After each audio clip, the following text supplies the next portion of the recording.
Évangile de Jésus-Christ selon saint Matthieu. Gloire à toi, Seigneur. En ce temps-là, Jésus disait aux grands prêtres et aux anciens du peuple, « Écoutez cette parabole. Un homme était propriétaire d'un domaine. Il planta une vigne, l'entoura d'une clôture, y creusa un pressoir et bâtit une tour de garde. Puis il loua cette vigne à des vignerons et partit en voyage. Quand arriva le temps des fruits, il envoya ses serviteurs auprès des vignerons pour se faire remettre le produit de sa vigne. Mais les vignerons se saisirent des serviteurs, frappèrent l'un, tuèrent l'autre, lapidèrent le troisième. De nouveau, le propriétaire envoya d'autres serviteurs plus nombreux que les premiers, mais on les traita de la même façon. Finalement, il leur envoya son fils, en se disant « Ils respecteront mon fils ». Mais voyant le fils, les vignerons se dirent entre eux « Voici l'héritier, venez, tuons-le, nous aurons son héritage ». Ils se saisirent de lui, le jetèrent hors de la vigne et le tuèrent. Eh bien, quand le maître de la vigne viendra, que fera-t-il à ces vignerons ? On lui répond « Ces misérables, il les fera périr misérablement. Il louera la vigne à d'autres vignerons qui lui en remettront le produit en temps voulu. » Jésus leur dit, « N'avez-vous jamais lu dans les Écritures, la pierre qu'ont rejetée les bâtisseurs est devenue la pierre d'angle. C'est là l'œuvre du Seigneur, la merveille devant nos yeux. Aussi, je vous le dis, le royaume de Dieu vous sera enlevé pour être donné à une nation qui lui fera produire ses fruits. » Acclamons la parole de Dieu. Louange à toi, Seigneur Jésus.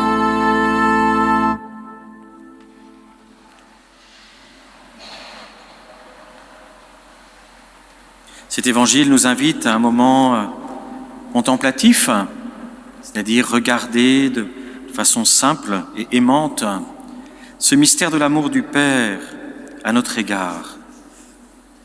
Ces vignerons, c'est tout homme, toute femme, quand ils se laissent entraîner par le péché, car le Seigneur à chacun de nous confie aussi sa vigne, à chacun de nous, que ce soit dans la famille, dans son quartier, là où nous vivons, dans notre travail, dans notre Église, le Seigneur nous confie la responsabilité de prendre soin les uns des autres, de travailler à répandre le royaume en le vivant d'abord. Et on est toujours face à ce dilemme, soit de se laisser aller et de vouloir prendre le pouvoir. C'est une tentation constante de l'être humain. Vouloir être plus grand, vouloir s'affirmer, et donc rabaisser, et donc mépriser l'autre, pour s'exalter soi-même. Et finalement, ce dilemme, il est pour chacun et chacune de nous. Dans la vie chrétienne, on se dit « Ah, malheur, il y a une guerre ». Il y en a une autre qui commence maintenant, plutôt malheureusement le énième épisode entre la bande de Gaza et Israël qui se répète à nouveau. Et alors on va décrier les guerres qui sont ailleurs. On va se dire que vraiment, qui sont ces hommes pour faire de telles choses ?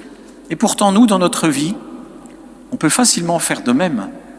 C'est tellement facile de s'approprier une tâche, une qualité que nous avons, une prérogative, une responsabilité qui nous a été confiée, et puis pour être sûr d'avoir le plaisir de rayonner, finalement de montrer que l'on est quelqu'un, on contrôle, on rabaisse, on fait sentir aux autres, on a le pouvoir.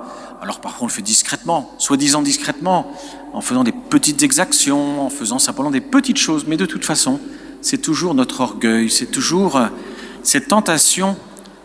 Le Seigneur vient, comme nous l'avons écouté dans la première lecture, nous sommes sa vigne, et il vient y chercher ses fruits, c'est-à-dire le droit et la justice. Et quand il y trouve le crime et les cris, c'est-à-dire qu'il y trouve notre orgueil, et le fruit de notre orgueil, les discordes que nous avons semées. Si cet évangile est un moment contemplatif parce qu'il nous montre que devant notre orgueil, Dieu ne va pas justement utiliser la violence. Dieu qui est plus grand que tout, qui est infiniment plus grand que nous, un Dieu qui est tout puissant, qui a créé l'univers, pour nous apprendre les chemins de l'amour, devant notre orgueil, nous donne l'exemple de l'humilité. Car finalement, ce Fils qu'il est envoyé, c'est bien son Fils, Jésus, qui dans sa passion viendra et acceptera d'être humilié par l'orgueil des hommes et par l'orgueil de tous ceux qui les servent, ces hommes de pouvoir, mais qui sera là, dans l'amour, pour que tous ceux qui veulent choisir d'aimer puissent trouver auprès de lui une fontaine de grâce. Dieu, devant l'orgueil de l'homme, se fait plus petit que l'homme. C'est pour ça que je vous dis, c'est un moment contemplatif, car ce faisant, Dieu brise toutes nos logiques orgueilleuses, de violence, de prétention, par une invitation à l'humilité dans laquelle lui-même va prendre les devants, dans lequel lui-même, le Seigneur de l'univers, en Jésus, va se faire notre serviteur pour nous montrer que le seul moyen de construire l'amour, la solidarité, le respect entre nous, eh bien, c'est en prenant le chemin de l'humilité. C'est en apprenant, et c'est une chose très difficile, à ne pas rendre coup sur coup. Parce que c'est ce que nous faisons. Quand quelqu'un est orgueilleux, on se dit, bon, je vais l'attendre au virage. Ah, il m'a eu là, moi je vais l'attendre ailleurs. Ah, tu m'as fait ce coup ici, t'inquiète pas, moi je vais pas te rater à un autre endroit. Et en fait, nous produisons la guerre.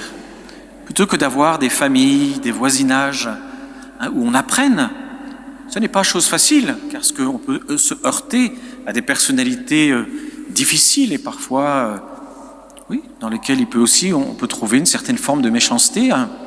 Néanmoins, le Christ nous apprend à ne pas répondre par la vengeance. C'est pour ça qu'on a besoin de chaque Eucharistie, c'est pour ça que dans chaque messe, on vient se plonger dans le cœur du Christ. Dans chaque messe, on supplie le Seigneur de venir dans notre cœur, dans nos vies, d'irradier tous nos membres, notre cerveau, notre cœur, tous nos membres de son amour. Parce que le chemin du pardon n'est pas facile. C'est même en fait le chemin le plus difficile. Garder la maîtrise de soi face à la haine de l'autre ou le mépris de l'autre, c'est extrêmement difficile. Nous avons beaucoup de mal. Et quand quelqu'un se met à faire de telles choses, c'est notre fierté qui réagit. La fierté n'est pas nécessairement mauvaise du reste, car Dieu ne nous demande pas de nous humilier. L'humilité, c'est autre chose. L'humilité ne consiste pas à se croire inférieur à l'autre, mais à choisir de ne pas combattre avec les moyens de l'orgueil et à se faire petit, même si on peut savoir par ailleurs que l'on est grand. C'est pour ça que je dis, on ne s'humilie pas. L'humilité, ça n'est pas se rabaisser. L'humilité, ça n'est pas se dire « je ne vaux rien », jamais. Quelqu'un qui nous attaque par orgueil, on peut être plus grand. Et de fait, quand on choisit de pardonner, on est plus grand aux yeux de Dieu que celui qui cherche à nous humilier ou celle qui cherche à nous humilier. Aussi, l'humilité va chercher en nous des forces d'amour que bien souvent nous n'avons pas. On se sent pris au dépourvu. Et alors, dans chaque Eucharistie, nous venons puiser dans le cœur du Christ.